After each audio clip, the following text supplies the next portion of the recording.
Hi guys, Amit this side. आज मैं आपको सिखाने वाला हूँ एक बर्थ मार्क स्किन को आप किस तरह से कम प्रोडक्ट के साथ कवर कर सकते हो और एक फ्लॉलेस बेस अचीव कर सकते हो। अगर आप मेरे चैनल पे नए हैं so please do subscribe my channel and bell icon दबाना मत भूलिएगा, बिकॉज मैं अपने चैनल के ऊपर मेकअप से रिलेटेड अपडेट करता रहता हूँ। तो चलिए मेकअप शुरू करते हैं। फेस को हमने ऑफ कैमरा क्लीन कर लिया है। सबसे पहले मैं लाश का टोनर लगा रहा हूँ।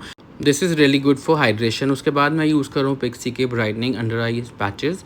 ये अंडर आईज को थोड़ा लाइट कर देता है और हाइड्रेशन अच्छे से प्रोवाइड कर देता है। गाइस, हमेशा याद रखिए कि अंडर आई हमारा मेकअप हमेशा थोड़ा सॉलिड रहता है, कि लाइंस या पैचेस ना आए, इसके लिए hydration is very very important. उसके बाद मैं यूज़ कर रहा हूँ टार्ट का कंसीलर। टार्ट का कंसीलर जो मैंने शेड किया है, यूज़ किया है medium number. Make sure guys आपको अच्छे से कंसीलर लगाना है। आप किसी और ब्रांड का भी यूज़ कर सकते हो, बट मेक श्योर वो फुल कवरेज हो और अच्छे से ब्लेंड हो जाए। उसके बाद ब्यूटी ब्लेंडर की हेल्प से मैं अच्छे से ब्लेंड कर रहा हूँ। हमेशा आपको इस चीज़ का ध्यान रखना है कि कोई भी हार्श लाइन कंसीलर की ना हो। उसके बाद मैं यूज़ कर रहा हूँ ब्राउन लिक्विड आई शेडो। आप कोई भी क्रीम आई शेडो यूज़ कर सकते हो। अगर आपके पास नहीं है तो कोई भी आप ब्राउन कलर की काजल पेंसिल के साथ भी ये ट्रिक कर सकते हो। उसके बाद आइज़ को लगाने के बाद एक सॉफ्ट ब्रश के साथ मैं अंदर की ओर ब्लेंड कर रहा हूँ।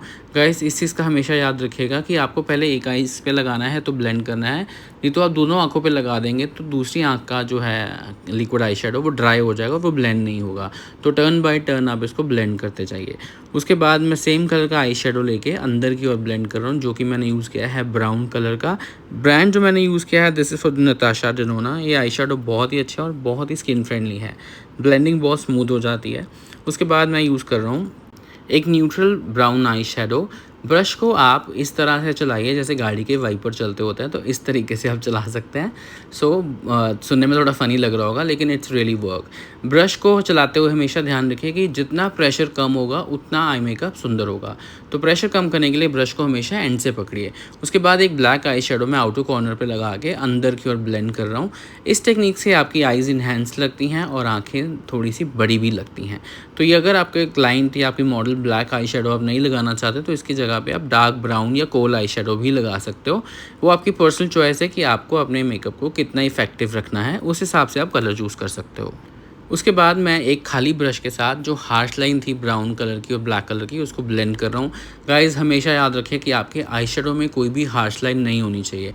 तो हार्श लाइन ना हो उसका परफेक्ट तरीका क्या है, ब्रश को बहुत सॉफ्टली पकड़िए और ब्रश में कलर की क्वांटिटी बहुत कम रखिए। अगर आपको लगता है कि दोबारा रीअप्लाई करना है तो आप कर सकते हो। अगर आपने शुरू में ही ज़्यादा कलर अप्लाई कर दिया तो आपकी ब्लेंडिंग परफेक्ट नहीं हो पाएगी। सो हमेशा धीरे धीरे कलर को डार्क करते जाइए अकॉर्डिंग टू योर लुक, जैसे भी आपको लुक क्रिएट करना है। उसके बाद मैं लगा रहा हूँ मेकअप स्टूडियो का 2 वे जेल। जेल की बहुत पतली लेयर देनी है और उसको फिंगर के साथ डैप डैप करके अच्छे से सेट कर लेना है। उसके बाद मैं उसके ऊपर लगा रहा हूँ डस्ट ग्लिटर। डस्ट ग्लिटर मैंने कौन से यूज़ किए हैं ये आप मुझे कमेंट करके बताइए, पूछिएगा, फिर मैं आपका इसका आंसर ज़रूर दूंगा। ग्लिटर लगाते हो हमेशा आपको इस चीज़ का ध्यान रखना है कि बहुत थिक लेयर मत लगाइए। जितनी फाइन लेयर होगी उतना ग्लिटर ज़्यादा शाइन करेगा और उतना ज़्यादा आई मेकअप स्टे ऑन रहेगा। और आंखों के ऊपर अगर आप बहुत मोटी लेयर लगा देते हो तो आफ्टर सम टाइम वो क्रैक आना शुरू हो जाएगा। अब मैं लगा रहा हूँ gel eyeliner. This is from Inglot 77 number. Guys, जितने भी लाइनर आज तक मैंने यूज़ किए हैं ये लाइनर मुझे सबसे बेस्ट लगता है। आई थिंक मुझे 10 से 12 साल हो गए हैं ये लाइनर यूज़ करते हुए। मैंने बहुत सारे लाइनर ट्राई किए हैं बट इसकी फिनिशिंग बहुत ही अच्छी आती है। सो मैं कभी भी एक्सपेरिमेंट नहीं करता हूँ लाइनर, स्पेशली आइज़ को लेके, क्योंकि लाइनर मुझे स्मूथ चाहिए, ब्लैक कलर चाहिए और ईजी टू अप्लाई हो, और ये सारी क्वालिटी इस लाइनर के अंदर है। आई मेकअप कंप्लीट होने के बाद मैं आई पैचेस को हटा रहा हूँ। उसके बाद एक वेट वाइप के साथ मैं एक्स्ट्रा हाइड्रेशन को रिमूव कर रहा हूँ। इसके लिए आप वेट कॉटन भी यूज़ कर सकते हो। मेक श्योर गाइस आप makeup remover wet wipes use ना करिएगा, क्योंकि अगर उसका ऑयल फेस के ऊपर रह गया तो आपको मेकअप करने में प्रॉब्लम हो सकती है और आफ्टर सम टाइम आपका मेकअप पैची भी हो सकता है। अब मैं लगा रहा हूँ लिप ऑयल। लिप ऑयल या लिप बाम या आप कोई भी लिप बाम लगा सकते हो कि जिससे जब तक हम बेस करेंगे लिप अच्छे से हाइड्रेट हो जाएं। उसके बाद मैं लगा रहा हूँ मॉइस्चराइज़र। मॉइस्चराइज़र जो मैंने यूज़ किया है this is from Cetaphil. Cetaphil का मॉइस्चराइज़र लाइट वेट है और बहुत ही अच्छे स्किन में मर्ज हो जाता है। गाइस, जब भी आपको मेकअप करना है उससे पहले जो भी आप सीटीएम करते हो मेक श्योर उतना ही लगाइए जितनी की स्किन को रिक्वायरमेंट होती है। अगर आप एक्स्ट्रा मॉइस्चराइज़र लगा देंगे या एक्स्ट्रा प्राइमर लगाएंगे ये सोचकर कि आपका मेकअप ज़्यादा अच्छा होगा, तो ये आप बहुत गलत सोचते हो, क्योंकि अगर हाइड्रेशन ज़्यादा हो जाए तो मेकअप पैची होने के चांसेस बढ़ जाते हैं। इसलिए मैं हमेशा इस अपनी वीडियोज़ में बोलता हूँ कि अपने मॉइस्चराइज़र को और प्राइमर को अच्छे से सेट करके फिर ही मेकअप शुरू करें। अब मैं लगा रहा हूँ यहाँ पे प्राइमर। प्राइमर लगाने से पहले मॉइस्चराइज़र को अच्छे से स्किन पे मर्ज कर लीजिए, और अगर आपको लगता है कि मॉइस्चराइज़र ज़्यादा लग गया है तो उसको अच्छे से मसाज करके स्किन में मर्ज कर दीजिए, या ड्राई टिश्यू के साथ डैब डैब करके सेट कर लीजिए। अब मैं लगा रहा हूँ यहाँ पे प्राइमर। प्राइमर जो मैंने यूज़ किया है, this is from character Paris. ये प्राइमर बहुत ही अच्छा है। इससे आपके पोर्स भी ब्लर हो जाते हैं और आपकी स्किन भी बहुत स्मूथ हो जाती है। बट मैं वही चीज़ दोबारा कहूँगा कि आप इसको भी अच्छे से स्किन में सेट कर लीजिए। जब तक स्किन के ऊपर आपको लगता है कि ग्रीसी है या प्रोडक्ट स्किन के ऊपर है, तब तक आप मेकअप शुरू ना करें। इसको अच्छे से मर्ज करने के बाद ही आप मेकअप शुरू करें। अब मैं यूज़ कर रहा हूँ यहाँ पे green colour corrector. Green colour corrector आप हमेशा वहाँ पे यूज़ करिए जहाँ पे आपको रेड कलर को करेक्ट करना है। जैसे कि आप देख सकते हो जो बर्थ मार्क है वो थोड़ा रेड कलर का है। अगर रेड कलर के पिंपल्स भी हैं तब भी आप ग्रीन करेक्टर से ही उसको करेक्ट करेंगे। फिंगर की हेल्प से मैं डैब डैब करके उसको वहाँ पे सेट कर रहा हूँ। फिर एक ब्यूटी ब्लेंडर की हेल्प से डैब डैब करके उसको सेट कर लीजिए कि कोई भी हार्श लाइन ना हो और आपका कलर करेक्टर अच्छे से डिपॉजिट हो जाए स्किन के अंदर। गाइस, आपको हमेशा याद रखना है कि उसको डैपिंग मोशन में ही लगाएं, ज़्यादा स्किन पे रब ना करें। अगर आप ज़्यादा रब करेंगे तो आपका प्रोडक्ट अच्छे से काम नहीं करेगा। उसके बाद मैं एक ऑरेंज कलर करेक्टर ले रहा हूँ जो कि है डर्मा से। डर्मा का ऑरेंज कलर करेक्टर मैंने इसलिए लिया है because this is really thick. ये बहुत अच्छी से कवरेज भी दे देता है और न्यूट्रलाइज अच्छे से कर लेता है। जहाँ पे मुझे लग रहा था बर्थ मार्क थोड़ा सा ब्राउन स्टोन में है या डार्क सर्कल है, वहाँ पे मैंने ऑरेंज करेक्टर लगाया है और ब्रश की हेल्प से सेट कर दिया है। ऑरेंज कलर करेक्टर को भी मैंने ब्यूटी ब्लेंडर की हेल्प से डैब डैब करके सेट कर दिया है। अब मैं यहाँ लगा रहा हूँ नार्स का कंसीलर। ये कंसीलर थोड़ा थिक है, it's really good. Shade number मैंने जो यूज़ किया है this is ginger shade. Full coverage करने के लिए आपको डैपिंग मोशन में इसको फिंगर के साथ अप्लाई करना है। You can use brush also. उसके बाद कंसीलर को भी मैं ब्यूटी ब्लेंडर की हेल्प से डैपिंग मोशन में सेट कर लूँगा। गाइस, हमेशा याद रखिए कि कंसीलर आप 1 नंबर डार्क लीजिए जिससे आपका फुल कवरेज भी हो जाए और आप फाउंडेशन एप्लीकेशन के बाद आपका मेकअप ऑक्सीडाइज ना लो। अगर आप लाइट कंसीलर यूज़ करते हो तो आपका मेकअप ऑक्सीडाइज होने के चांसेस ज़्यादा होते हैं। उसके बाद मैं लगा रहा हूँ नाज का ही फाउंडेशन। नाज का foundation is really good. Shade number मैंने यूज़ किया है पंजाब शेड बहुत ही अच्छा है। उसको ब्रश की हेल्प से मैंने पूरे फेस पे अप्लाई किया है और उसको सेमी ड्राई होने के बाद ब्यूटी ब्लेंडर की हेल्प से सेट कर लिया है। ब्यूटी ब्लेंडर भी आपको बहुत सॉफ्ट रखना है, प्रेशर बहुत ज़्यादा अगर आप हार्ड चलाएंगे तो आपका जो कलर करेक्टर है वो स्किन में और फाउंडेशन में से रिफ्लेक्ट करना शुरू हो जाएगा। उसके बाद मैं एक और क्रीम कंसीलर ले रहा हूँ जो कि स्किन से 1 नंबर लाइट है। उसको मैं यूज़ कर रहा हूँ एज ए हाइलाइटर, सिर्फ हाइलाइटिंग एरिया पे। ब्रश की हेल्प के साथ उसको मैंने सेट कर लिया है। उसके बाद एक ब्यूटी ब्लेंडर की हेल्प से आपने उसको वहीं पे मर्ज कर देना है। अब मैं यूज़ कर रहा हूँ लिक्विड ब्लश जो कि है फॉरएवर 52 से।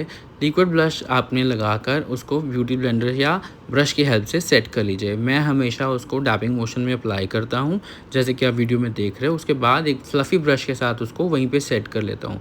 गाइज़, हमेशा याद रखिए जब भी आप लिक्विड ब्लश या लिक्विड हाइलाइटर यूज़ करते हो आप ब्रश का प्रेशर बहुत सॉफ्ट रखिए जिससे आपका नीचे का फाउंडेशन स्पॉइल ना हो और आपका ब्लश भी अच्छे से अपनी जगह पर प्लेस हो जाए।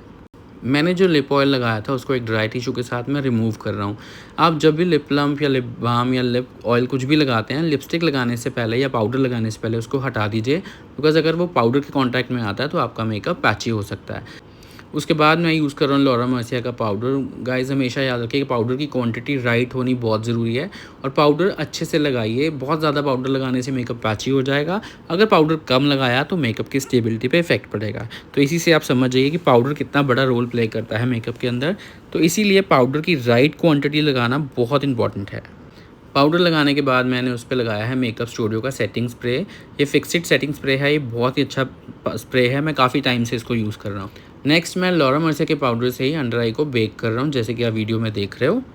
बेक करने के बाद फॉरएवर 52 का काजल मैं आउटर कॉर्नर से इनर कॉर्नर की तरफ थोड़ा सा लगा के उसको ब्रश की हेल्प से अंदर की ओर ब्लेंड करूँगा। जैसे कि आप वीडियो में देख रहे हो कि मैं बहुत ही शार्प ब्रश यूज़ कर रहा हूँ।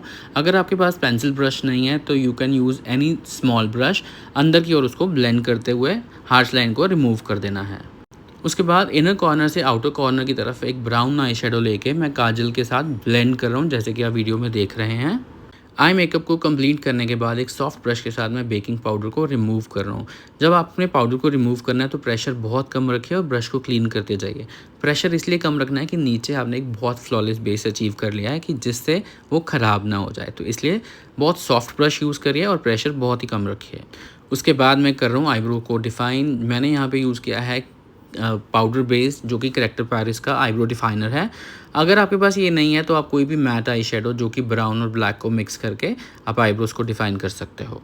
गाइज़ मुझे पहले ऐसे लगता था कि बहुत ईज़ी होता है ये वीडियोज़ बनाना और वॉइस ओवर रिकॉर्ड करना, but it's really really tough. मैं तो बहुत उनको सैल्यूट करता हूँ जो पिछले कई सालों से वीडियोस बना रहे हैं। सो हेड्स ऑफ गाइस। सो मैं हमेशा चाहता हूँ कि मैं अपनी ऐसी वीडियोस बनाता रहूँ, लेकिन उसके लिए मुझे आपके प्यार की बहुत ज़रूरत है। अगर आपको लगता है मेरी वीडियोस अच्छी नहीं है या मैं इसको और इम्प्रूव कर सकता हूँ या मुझे कुछ टिप्स देना चाहते हो तो आप मुझे कमेंट करके ज़रूर बताना, क्योंकि I am not that pro video बनाने के लिए। तो अगर आप मुझे गाइड करेंगे तो वो मेरे लिए बहुत अच्छा होगा। हम बैक टू मेकअप चलते हैं। मैं लैशेज़ लगा रहा हूँ। लैशेज़ जो मैंने लगाई हैं, दिस इज़ नारी cosmetic. This is really really good lashes. ये लैशेज़ बहुत ही कंफर्टेबल हैं और अप्लाई करने में बहुत ही कम मेहनत लगती है। सो मैं रिकमेंड करूँगा नारी कॉस्मेटिक के lashes. This is amazing lashes. अब मैं यहाँ पे यूज़ कर रहा हूँ ब्राउन लिप पेंसिल। अगर आपके पास ब्राउन लिप कलर नहीं है आप इसको स्किप भी कर सकते हो, या लिपस्टिक वाले ब्रश के साथ आप एक आउटलाइन क्रिएट कर सकते हो विद लिपस्टिक ऑल्सो। सो आपको लिपस्टिक लगाते हुए इस चीज़ का ध्यान रखना है कि ओवरलैप आप तभी करिए अगर आपका अपर लिप्स एरिया काफ़ी ब्रॉड है। अगर आपका अपर लिप एरिया बहुत छोटा है तो लिप को ओवरलैप मत करिए, वो अच्छा नहीं लगता है। उसके बाद जो हमने आउटलाइन करी थी मैं उसको लिपस्टिक ब्रश के साथ ब्लेंड कर रहा हूँ कि मेरे को हार्श लिप लाइन नहीं चाहिए थी। अब मैं जो यहाँ पे लिप कलर यूज़ कर रहा हूँ, this is from MAC. Shade number है burn spice. This is really nude brown shade. ये बहुत ही अच्छा शेड है और मैं इसको काफ़ी टाइम से यूज़ कर रहा हूँ और ये हर स्किन पे बहुत अच्छा लगता है। बस आपको इस चीज़ का ध्यान रखना है कि बहुत वार्म स्किन है तो इसको मत यूज़ करिएगा। फेयर स्किन टोन के लिए बहुत अच्छा कलर है। उसके बाद मैं लगा रहा हूँ ब्लश। ब्लश को लगाते हुए आपको इस चीज़ का ध्यान रखना है कि ब्रश आपका बहुत सॉफ्ट हो, और ब्लश लगाते हुए आपको इस चीज़ का और ध्यान रखना है कि जो भी कलर आप उठा रहे हो वो उसको कम क्वांटिटी में उठाइए। अगर आपको लगता है ब्लश कम है तो आप उसको ज़्यादा कर सकते हो, लेकिन अगर आपसे ब्लश ज़्यादा लग जाए उसको कम करते करते आपकी जो बेस की क्वालिटी है वो बहुत ख़राब हो सकती है। आपका जो मेकअप का बेस है वो ड्राई भी हो सकता है। अब मैं यहाँ पे लगा रहा हूँ लिप ग्लॉस। लिप ग्लॉस जो मैंने यूज़ किया है, this is little bit glittery lip gloss. आप नॉर्मल लिप ग्लॉस भी यूज़ कर सकते हो या आप कोई भी ट्रांसपेरेंट लिप ग्लॉस भी यूज़ कर सकते हो। अब मैं यहाँ पे यूज़ कर रहा हूँ विज़िआर्ट का हाइलाइटर। हाइलाइटर मैंने फिंगर से यूज़ किया है। फिंगर से हाइलाइटर लगाने से आपकी शाइन जो है वो डबल आती है। मेरा ये मानना है कि ब्रश से ज़्यादा हाइलाइटर फिंगर के साथ ज़्यादा अच्छा लगता है। हाइलाइटर लगाने के बाद हमारा लुक कंप्लीट हो चुका था। उसके बाद मैं यूज़ कर रहा हूँ मैक का setting spray. This setting spray is really good. अगर आपका मेकअप थोड़ा बहुत केकी भी लग रहा है तो ये उसको भी मेल्ट करके बहुत अच्छा लुक क्रिएट कर देता है। मेकअप को ड्राई करने के बाद ये है हमारा फाइनल लुक। गाइस कैसा लगा आपको ये मेरा मेकअप, मुझे कमेंट करके ज़रूर बताना। And please please please do subscribe my channel and ये मेरी वीडियो अपने दोस्तों के साथ शेयर करना मत भूलिएगा। See you in next video. Thank you so much for watching.